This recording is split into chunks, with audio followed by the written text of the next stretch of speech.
Les rendez-vous de l'Écuge. Lise Gutmann. Radio J. Les rendez-vous de l'Écuge avec Jean-François Strouf. Bonjour Jean-François. Bonjour Léa.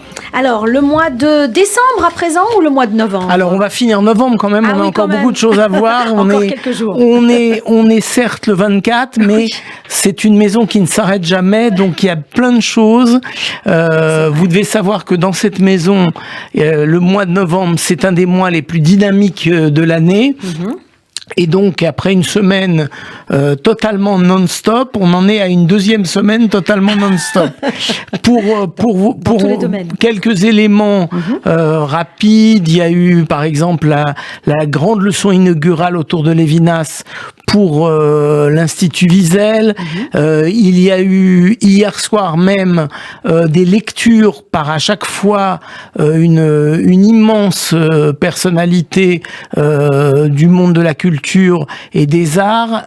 Hier, on a eu une lecture sur le voyage, et ce soir, ça continue, et c'est le spectacle mensuel, le concert mensuel de jazz à l'Écuge. Oh, quelle merveille! Le jazz et la Java ou pas? Ouais, le jazz sans la Java, le jazz sans la Java, avec la fameuse seconde saison de jazz à l'Écuge.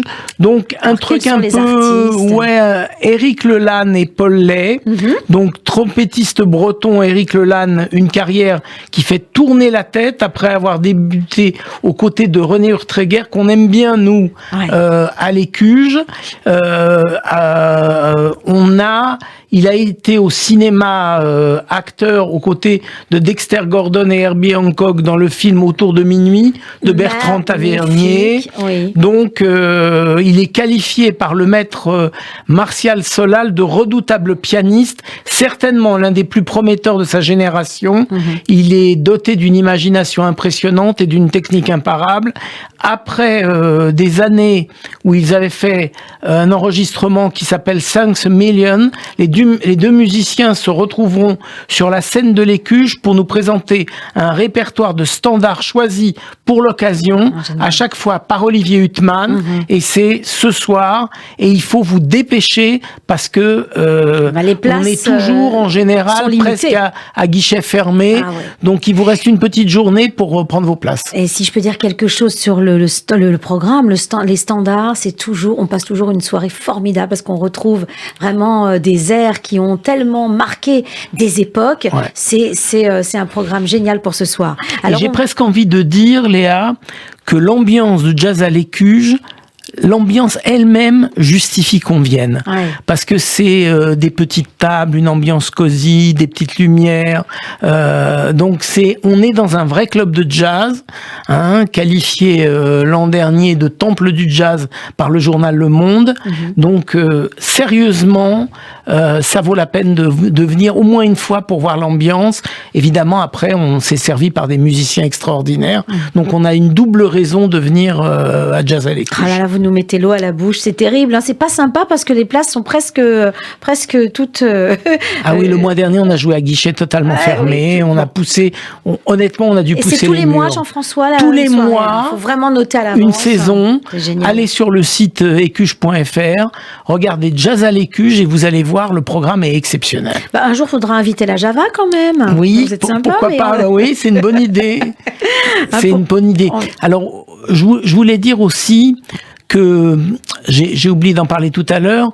On avait William Mesguich qui a présenté le Corbeau Blanc, qui était extrêmement dur comme pièce entre Eichmann et un dialogue en huis clos entre Eichmann et la psychologue israélienne qui était chargée de l'interroger. C'était très dur. Je suis sorti de là complètement bouleversé, et les gens qui étaient avec nous à cette pièce de théâtre ont été totalement bouleversés, et que c'était également William Mesguich qui a organisé pas plus tard que mardi soir, donc lundi soir, mercredi soir, le voyage. Le voyage, c'était Patrick Braoudé qui lisait un texte. Donc tout ça s'enchaîne. Il y a une espèce de tout cohérent. Le lundi, on était sur la pièce sur Eichmann. Le mardi, c'était la leçon inaugurale sur Lévinas. Le mercredi, le voyage avec Patrick Braoudé. Le jeudi, c'est le fameux Jazz à l'Écuge. Et on enchaîne dimanche, donc c'est ça qui est fou. Oh là là, ça bouge beaucoup à l'Écuge. Beaucoup. Et puis on va laisser la musique pour parler de la langue, le Ivrit Social Club. Qu'est-ce que c'est au juste? Alors, le Ivrit Social Club, c'est une ambiance un peu particulière. C'est de l'Ulpan d'hébreu, mais informel. Les gens sont dans leur classe, ils suivent un cours. Faut pas qu'ils fassent de fautes de grammaire, sinon paf, le prof tape sur les doigts. Oui, avec la règle en métal. De manière gentille, mais quand même, c'est-à-dire on est dans un ulpan formel, et à côté de ça, il y a Revital, que tout le monde connaît parce qu'elle fait Mila Beivrit le matin, un mot d'hébreu le matin, et Revital anime quelque chose qui est un club où on peut venir ou ne pas venir. C'est pas toutes les semaines. Les gens, quand ils veulent, ils viennent. Si un sujet les intéresse, on annonce les sujets à l'avance, ils viennent. S'ils sont trop occupés, il n'y a pas de souci. De toute façon, ils peuvent ne pas venir. Il y a vraiment pas de problème. Et donc, c'est une ambiance où chacun peut suivre et pas forcément s'exprimer. C'est-à-dire on parle de tout et de rien. On parle d'un sujet. On parle d'un sujet. On parle d'un sujet. Un sujet précis. À chaque fois, il y a un sujet de société. Et c'est Rak Beivrit? Non, il y a aussi quelques personnes, quand ils n'arrivent pas à dire le mot en hébreu, ils peuvent le retrouver en français, parce que c'est informel et ouvert. Donc ça permet de progresser aussi. C'est complémentaire de l'Ulpan. Absolument, et c'est peut-être là la meilleure pédagogie. Voilà, donc là, le 1er décembre, il n'y a rien ce soir. Le 1er décembre. Le prochain cours et le prochain Ivrit Social Club est le 1er décembre. Une séance à 18h30 pour les moyens, c'est-à-dire les gens qui sont intermédiaires entre les débutants et les plus avancés. Et ensuite, à 20h30 jusqu'à 22h30, c'est les avancés et les perfectionnements des gens qui, par exemple, parlent déjà pratiquement totalement l'hébreu. Donc, c'est un peu des clubs de discussion. Il y a quelquefois plus de 100 personnes. Et le 8 décembre, c'est la grande nouvelle. C'est un spécial musique en live avec un très beau programme et une artiste, mais on en parlera la semaine prochaine. Oh là là, beaucoup de surprises aussi. Il y a le 28 novembre aussi une date à retenir. Le 28 novembre dans la programmation de l'Institut Wiesel pour les lundis de Wiesel, Jean-François. C'est Ariel Toledano. Oui, c'est ça. Alors, le 28 novembre, c'est Ariel Toledano, donc c'est ce lundi, qui nous parlera de l'harmonie, un idéal de vie selon la Kabbale. C'est comme d'habitude, c'est en Zoom, et c'est à chaque fois un sujet différent sur ce qu'on appelle les humanités juives, une fois par semaine, un sujet différent, un auteur différent, qui parle de ces thèmes universitaires de recherche. Il ne traite que de sa spécialité. En l'occurrence, c'est Ariel Toledano qui nous parlera du sujet sur l'harmonie, un idéal de vie selon la Kabbale. Avec un œil d'expert. Alors, on revient un peu en arrière. On était le lundi. Oui, le 28. On revient sur le 27. Et le 27, donc c'est vraiment du non-stop, du continu. C'est c'est un colloque. C'est une histoire un peu intéressante, un peu particulière, qui est un lieu, le 9 rue Guy Patin, avec 4 périodes historiques très différentes. Et ce récit lui-même est passionnant, créé au départ pour empêcher des jeunes filles de partir dans des réseaux de prostitution. Le 9 rue Guy Patin à Paris, donc a abrité une sorte de lieu où on recueillait les jeunes filles pour les empêcher de partir en Amérique du Sud, entraînées par les réseaux de prostitution. C'est un peu, on imagine, les dames patronesses de l'époque, fin du 19e siècle, qui vont accueillir ces jeunes filles à la gare venant de venant des pays de l'Est. C'est pour ça que c'est pas loin ni de Gare de l'Est ni de Gare du Nord. Les emmène dans un lieu où on leur apprend un métier, on leur apprend la couture, on les aide à s'autonomiser et à pas partir dans les réseaux de prostitution. Ensuite, pendant la guerre, ça devient un orphelinat géré par l'UGIF, l'organisation juive qui collaborait. Après-guerre, c'est une sorte de squat merveilleux d'auteurs et d'artistes yiddish rescapés de la Shoah. Après, ça va devenir ce que tout le monde connaît pratiquement le mieux. C'est la période où des jeunes d'Afrique du Nord, pour la plupart, viennent trouver un foyer pendant qu'ils font leurs études supérieures. Donc toutes ces périodes ont montré la capacité d'un lieu à accompagner l'histoire des Juifs de Paris.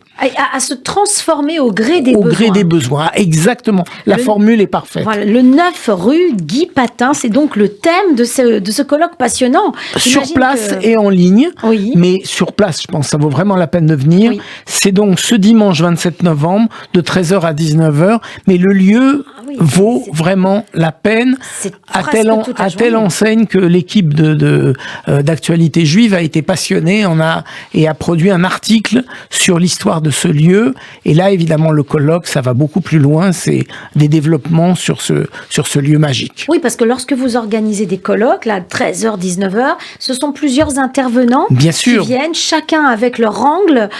Une table ronde sur chacune des 4 périodes. C'est ça qui est passionnant. C'est qu'on va vraiment aller au fond de chacune des 4 périodes. Alors, juste pour nous dire, aujourd'hui, le 9 rue Guy Patin, hélas, vendu avec une très grande tristesse de la famille Rothschild, que personne n'ait saisi la balle au bond pour en faire encore un lieu juif différent. Et donc, faute de besoin, ce que vous avez formulé très bien tout à l'heure, faute de besoin, le lieu a été abandonné, a été vendu. Bon, alors en tout cas, pour revivre cette histoire, c'est le dimanche 27 novembre de 13h à 19h à l'Écuge. On va peut-être poursuivre avec les cours de l'Institut Wiesel. Oui, alors c'est important parce que parallèlement, donc il y a je rappelle, les lundis de Wiesel, c'est un vaste panorama de toutes les humanités juives, un auteur environ pour 2 heures. Donc on a le temps de découvrir un peu un sujet nouveau chaque semaine. Et à côté de ça, il y a les cours de l'Institut Wiesel qui sont beaucoup plus approfondis. Une fois qu'on a choisi dans son lundi de Wiesel les sujets qui intéressent, on se reporte au programme des cours. Et là, c'est par exemple 4 fois 2 heures, toujours des intervenants qui sont des universitaires, chacun dans son domaine de spécialité. Alors, très rapidement, des cours dans quel domaine ? Alors, il y a ce qu'on appelle les Israeli Studies, qu'on a entamé cette année. C'est quelque chose qui a lieu dans le monde anglo-saxon, pas vraiment encore en France. Donc, on va appeler ça les études israéliennes, des sujets sur la société, sur l'histoire d'Israël, avec Denis Charbit. Donc, il y a la possibilité, quand on s'inscrit à un programme, par exemple, de voir en replay ce qu'on n'a pas pu voir. Donc là, c'était le 10 et le 17 novembre. C'est passé, mais on a accès au replay en s'inscrivant. Ce soir, à 19h, c'est la 3e séance sur qui détient le pouvoir en Israël par Denis Charbit, et le 1er décembre. Mais les séances du 10 et du 17, on peut quand même les revoir en replay. Alors l'art aussi, également. Pareil, même système. Mardi 15, 22, c'est déjà passé. Donc on est obligé de les voir en replay. Mais le 29 novembre, les 6 et 13 décembre, c'est un sujet autour de Sonia Felous, qui est chargée de recherche, c'est sa spécialité, art juif et expression du judaïsme dans l'art de l'Antiquité à nos jours. C'est encore la spécialiste du domaine qui va le traiter encore pendant 3 nouvelles séances, en voyant les 2 premières en replay. Et puis le Limoud. Alors nous, ne jamais oublier que c'est un lieu d'étude, Claude Sultan, Nissim Belhassen, et une fois par mois, le mercredi, avec des dates précises et des sujets précis, le cours mensuel du grand rabbin de France, Chaim Korsia, qui peut le plus, peut le moins. Ça fourmille de culture à l'Écuge. Un numéro de téléphone, le 01 53 20 52 52, écuge.fr, info@écuge.fr pour le mail. Et puis l'adresse importante également, 119 rue Lafayette, dans le 10e arrondissement de Paris. Vraiment un bonheur d'aller à l'Écuge. Merci. Merci beaucoup, Léa. Merci beaucoup. À très bientôt. À très bientôt.